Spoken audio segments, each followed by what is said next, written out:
Welcome everyone to workshop number 2 in our Evaluation for Learning series. This is the second of our programs and what should be about a 6-month series. And today we are going to be focusing on identity and culture in evaluation. So at the end of last workshop, we sent you home with some, we asked you at the end for some feedback about how the session went. And we're modeling receiving feedback and then applying it. People were asking specifically for tools and resources and things that they could lay hands on, some actionable templates perhaps. And we do want to share that stuff, and we will be getting to that.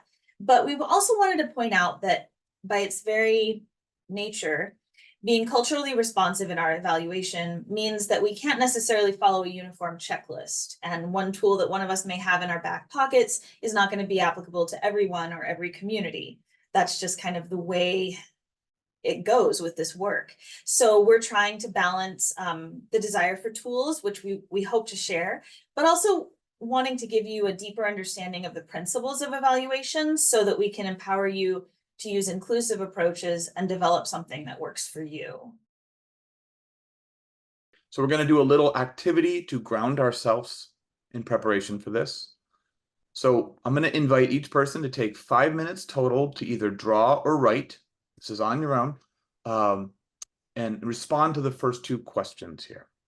And they are, in your own program context, what different groups of people do you consider the community?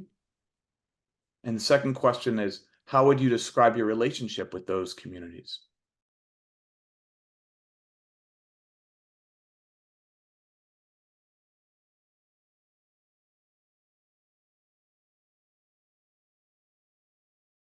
I'm going to paste what I felt like was a really concise bit of wisdom that Deborah wrote here. Yeah, and I'm just going to read this because it's kind of gets to the point of the activity.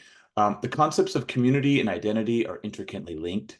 Our sense of identity reflects the groups we belong to, and the self-awareness about which communities we are most closely aligned with or not, and helps us identify our assumptions, biases, and perspectives.